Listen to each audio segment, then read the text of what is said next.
j'aimerais qu'on regarde ce texte sur 4 angles. Il y a vraiment 2 parties, OK? Il y a l'ensevelissement, versets 50 jusqu'à 56. Jésus est enseveli. Et ensuite, chapitre 24, versets 1 à 12, on a les premiers indices de la résurrection.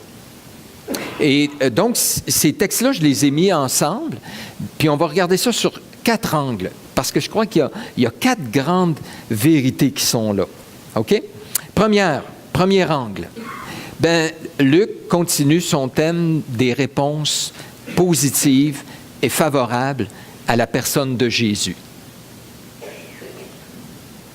OK, on va continuer à avancer, puis on va finir par se retrouver. Donc, le premier thème, Luc continue les réponses positives à la personne de Jésus. Je vous ai mentionné, la dernière étude, qu'il nous semblait à un moment donné que tout le monde, unanimement, il y avait comme une espèce de conciliabule, puis tout le monde est contre Jésus quand on regarde au procès. Puis on a l'impression que Jésus se retrouve tout seul, puis il n'y a plus de croyants. Même les disciples ne sont pas là dans Luc. On ne les voit pas. On les voit apparaître un petit peu plus tard. Cependant, voilà tout à coup qu'il y a, on a vu ça, un malfaiteur qui n'était pas trop bien parti parce que le malfaiteur, lui aussi, injuriait Jésus. Il était deux, les deux l'injuriaient. Mais voilà qu'il y en a un qui, en regardant à Jésus à la croix, reprend l'autre et dit « Hey, ne crains-tu pas Dieu, toi qui subis la même condamnation? » Reconnaît son péché. Pour nous, nous recevons ce que nous méritons. On est des malfaiteurs. Reconnaît que Jésus est juste. Celui-ci n'a rien fait. Et là, se tourne vers Jésus, puis contrairement à toutes les autres qui disent « Ben voyons, si t'es le Fils de Dieu, descends de la croix, sauve-toi toi-même, sauve-nous. » Lui, tout en comprenant que Jésus reste là sur la croix, il semble comprendre que le salut vient du fait que Jésus va rester justement sur la croix. Il lui dit « Souviens-toi de moi quand tu viendras dans ton règne. » Un exemple de foi, un exemple d'espérance. Tu vas revenir un jour, rappelle-toi de moi. Je pense que Luc veut nous montrer comment on doit recevoir justement le message de la croix, le message de la résurrection. On doit le recevoir avec humilité, en reconnaissant notre péché, avec foi en qui est Jésus, avec espérance qu'un jour, il revient. Première réponse positive. La deuxième, il y a le centurier qui, lorsque Jésus est mort, verset 46, bien au verset 47, là je tombe au chapitre 23, le centenier, voyant ce qui était arrivé, glorifia Dieu et dit certainement cet homme était juste. Lui aussi, là, soyons honnêtes, à première vue, c'était pas très prometteur son affaire. C'était lui qui était, le centenier, c'était le chef de 100 personnes, un Romain, même pas un Juif. Et il a probablement participé, il a probablement fait partie de ceux qui se sont moqués de Jésus. Puis là, tout à coup, en voyant mourir Jésus, on a dit, le focus était, voyant ces choses, c'est vraiment voyant Jésus mourir, il a dit, c'est un juste. C'est le juste qui était prédit dans l'Ancien Testament. Puis, ailleurs, on nous dit, il a dit, c'est vraiment le Fils de Dieu. Il s'est converti. Et il glorifie à Dieu. Les autres injurient Jésus, blasphèment contre lui, le frappent, le maltraitent, le rejettent, le renient. Lui, il glorifie Dieu. Il y a ces petites perles de lumière au travers de ça où on voit des gens avec des réponses positives. Il y a la foule qui tantôt criait « Crucifie-le » lors du procès. Au début de la crucifixion, se tient plutôt tranquille, ne fait pas grand-chose, mais qui retourne en se frappant la poitrine. Marque de repentance, de contrition, à l'envers de tout cela. Tout ce beau monde-là nous montre comment on doit voir Jésus avec foi, avec espérance, humilité en confessant nos péchés. Maintenant, glorifier Dieu à cause de qui Jésus est, en se repentant, en se frappant la poitrine à cause de nos propres péchés. On a vu ça la dernière fois. Mais il y a un dernier personnage, lui aussi qui nous étonne. Ils sont tous étonnants, ces gens-là. Il y avait un conseiller, un membre du grand Sanhédrin, les 70 Juifs qui dirigeaient la nation d'Israël, qui arrive dans le décor au verset 50. Luc prend bien soin de décrire qui il est. Marc nous dit que c'était un conseiller, puis pas n'importe quel. Il ajoute l'expression de distinction. Alors, je ne sais pas, il était peut-être le président du conseil, le vice-président. Je ne sais pas, il y avait une place élevée au sein du conseil des Juifs. Il venait d'Arimathée, une petite ville à peu près à 30 km de Jérusalem. Puis c'est intéressant parce que Jean nous dit qu'il était disciple de Jésus, mais en secret. Vous vous rappelez d'avoir lu ça? Un disciple de Jésus, mais en secret. Dans Jean, il y a toutes sortes de disciples de Jésus. Puis il y en a qui l'ont abandonné Jésus assez rapidement. Alors, ce n'est pas nécessairement bon signe, là. Mais on a l'impression qu'ici, Joseph a dit, c'est assez. Et il a pris position. Comme on dirait en québécois, il a sorti du placard. Et il a osé, c'est Marc qui dit ça, il a osé se rendre vers Pilate, s'associer à Jésus, demander le corps de Jésus.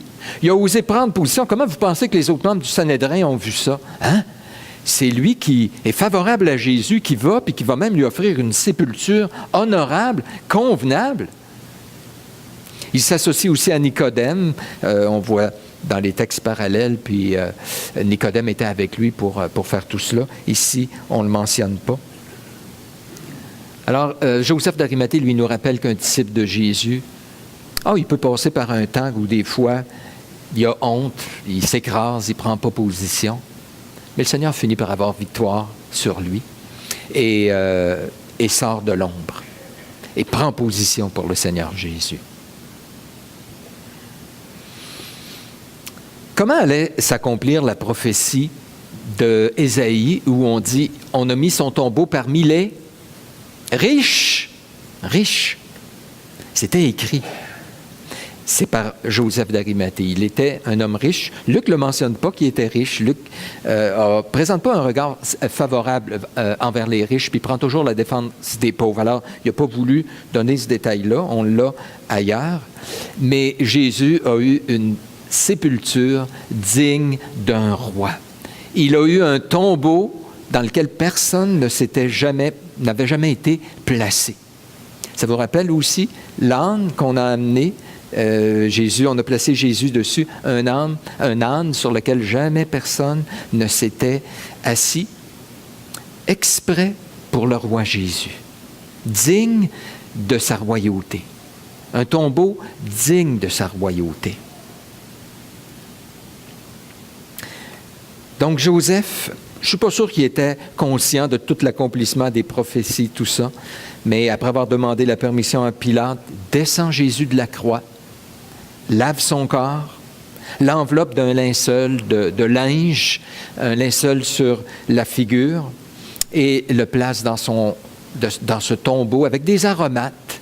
C'était la façon d'embaumer. Ce n'est pas un embaumement comme aujourd'hui. L'idée, c'était de mettre des parfums, des aromates, surtout pour couvrir la senteur du corps qui se décompose. Jésus a reçu ce traitement-là. C'était la manière à l'époque où on faisait les choses. Mais je vous fais remarquer ceci. Je vous ai dit jusqu'à maintenant que Luc insiste beaucoup sur les personnages, présente la crucifixion, l'ensevelissement au travers des yeux de différents personnages. Puis ici, l'accent qu'il met, c'est sur Joseph, mais avez-vous remarqué, il le décrit positivement.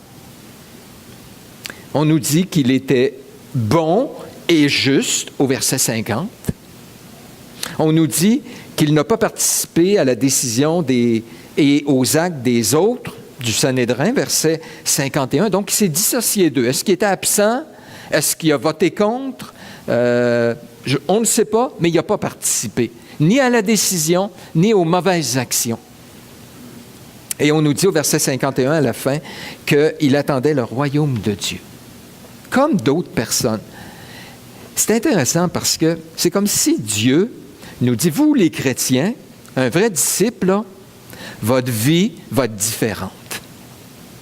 Tout comme les personnages de l'histoire de la rédemption, du salut de Dieu au travers de l'histoire, les personnages que Dieu a utilisés, bien qu'imparfaits, ils ont fait des gaffes. Mais il y avait en eux quelque chose de spécial que Dieu a utilisé. Des gens qui ont marqué leur époque. Bons, justes, qui se distinguent des autres, qui attendent le royaume de Dieu. Lui, ici, là, il a fait un acte public, coûteux. Le tombeau, là, de creuser un tombeau dans de la pierre, c'était très dispendieux. Et ce qu'on faisait à l'époque, c'est que le tombeau dans la pierre, on plaçait le corps là, jusqu'à ce qu'il soit suffisamment décomposé, qu'il reste juste les os. Et après, on prenait les os, puis on les mettait dans une espèce de petite boîte et on l'enterrait. Alors, c'était comme une espèce d'endroit passager jusqu'à ce que le corps soit décomposé. Et Joseph s'était préparé un tombeau comme ça pour lui, sa famille, probablement suffisamment grand, mais il l'offre à Jésus pour qu'il y ait cette sépulture digne d'un roi. Un acte courageux qu'il a fait. Je veux juste ouvrir une petite parenthèse concernant les bonnes œuvres. On a de la misère avec ça, nous, les chrétiens. Hein? Comment placer la doctrine des bonnes œuvres dans le salut? Est-ce que ce n'est pas par la grâce qu'on est sauvé, que ce n'est pas par les œuvres? Absolument, puis on insiste tellement là-dessus. La grâce seule, absolument.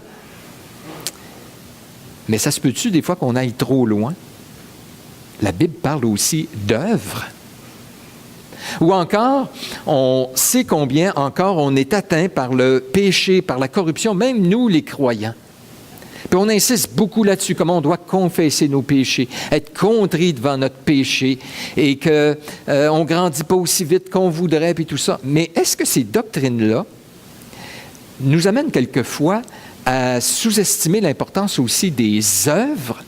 Quelle est la place des œuvres dans le salut? Bien, elles sont très importantes. Pour Luc, il est en train de nous dire que dans l'histoire, les disciples de Dieu, d'Abraham, Isaac, Jacob, les prophètes, les gens dans Luc, Élisabeth, Zacharie, les gens dans les actes des apôtres qui sont décrits comme des gens justes aussi. Bien, il est en train de nous dire un disciple de Jésus, un disciple de Dieu, là, il y a une transformation dans sa vie. Il n'est plus le même. Il y a des changements. Il grandit. Il est sanctifié. Et c'est le Seigneur qui le fait en lui. Ça fait partie du kit du salut. Un disciple de Jésus, au minimum, devant le péché, il est brisé, contrit, humilié. Il ne se réjouit pas. Il n'aime pas le péché. La Bible est claire là-dessus d'un couvert à l'autre. Il déteste le péché. Il tombe dans le péché, mais il s'en sort parce qu'il déteste. Il le confesse, il le reconnaît. Minimum. Mais plus que cela, il crie à Dieu et dit, « Seigneur, viens me délivrer. Je déteste, je suis tanné, je pêche contre toi. Viens me pardonner, Seigneur. »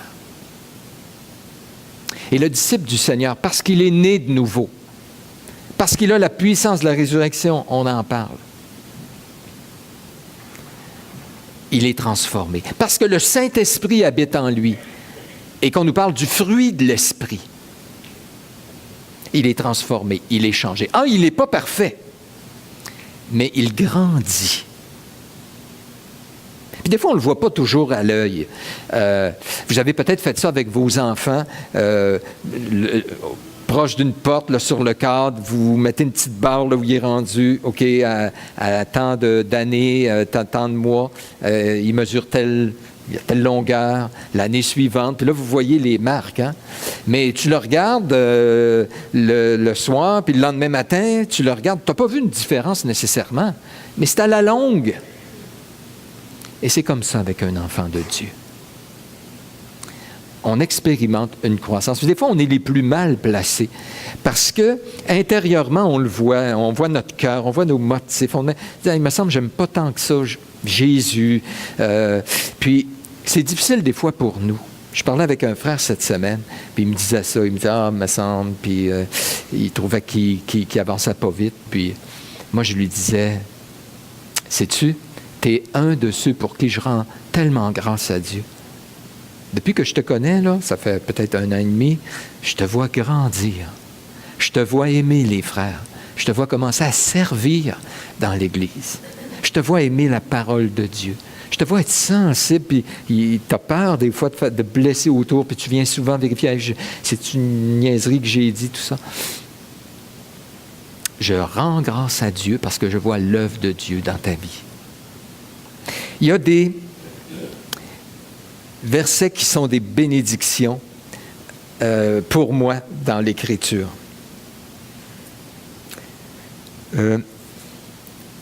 Où est-ce que j'ai mis ça? OK, je ne le trouverai pas. Bon, je vais essayer d'y aller par mémoire. Il me semble que je les avais écrits. OK. Il y a des versets qui disent « C'est Dieu qui le fera en vous ». Il y a des versets qui nous disent que la parole va nous sanctifier. Si vous êtes d'un autre avis, Dieu vous éclairera. Donc, on est appelé, ça fait partie de l'œuvre de Dieu dans notre vie, de la puissance de Dieu, de nous transformer. Et quand je dis ça ce matin, ça peut faire 2 choses. Vous allez dire, regarde, ça met de la pression sur nous parce qu'il veut comme nous pousser là, pour qu'on change, puis qu'on fasse plus d'œuvres, puis tout ça. Bon, peut-être. Mais savez-vous, d'abord et avant tout, moi, ça m'encourage de me rappeler ce que Dieu a comme plan dans ma vie. En me disant, Benoît, là, tu regardes, puis toi, tu dis souvent, je ne m'en sortirai pas de ça parce que je regarde mon passé, puis je regarde comment que j'ai été blessé dans telle situation. Je suis quelqu'un de timide, puis je suis quelqu'un qui n'a pas confiance en lui, puis j'ai été élevé de cette façon-là, puis ça ne sort pas, on dirait que c'est tellement ancré en dedans de moi, puis par moi-même, je ne m'en sors pas. Puis je dis, wow! Arrête de penser comme ça. C'est-tu ton passé qui mène ta vie ou c'est le futur, ce que Dieu a promis qu'il allait faire? Alors, je veux bien plus me rappeler des promesses de Dieu qui peuvent vaincre mon passé, qui peuvent vaincre le restant de corruption qui est encore en moi. Et ça m'encourage. Alors, quand je me rends compte des limites, des problèmes qui sont là dans ma vie, oui, je vais être réaliste. Et oui, il y a des problèmes. Et je les confesse, je les reconnais, mais rapidement, je me tourne vers les promesses de Dieu, vers la réalité du salut. Les promesses de la nouvelle alliance, que Dieu a dit, je ferai que vous obéissiez à ma parole. Tu n'es pas capable de toi-même. Si tu avais été capable, je n'aurais pas eu besoin d'envoyer mon fils, je n'aurais pas eu besoin de mettre l'esprit en dedans de toi, je n'aurais pas eu besoin de te mettre dans un contexte à l'Église où les uns les autres, vous allez vous aider, tu y aurais arrivé par toi-même. J'aurais juste dit, va et fais de même. Mais le Seigneur nous a donné ces ressources-là, nous a donné ce qui contribue à la vie et à la piété. Wow! Et il nous l'a donné. Alors, moi, ça m'encourage. Et le ton que je veux vous laisser ce matin, c'est beaucoup plus. Hey, soyons encouragés. Fonçons vers une vie de croissance et de victoire.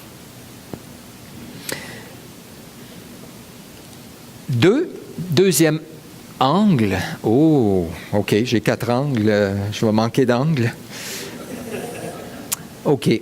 Je pense que je vais arrêter à ce point-ci parce que je ne voudrais pas passer rapidement par-dessus des éléments qui me semblent vraiment essentiels. Ce n'est pas toujours évident quand on prépare l'étude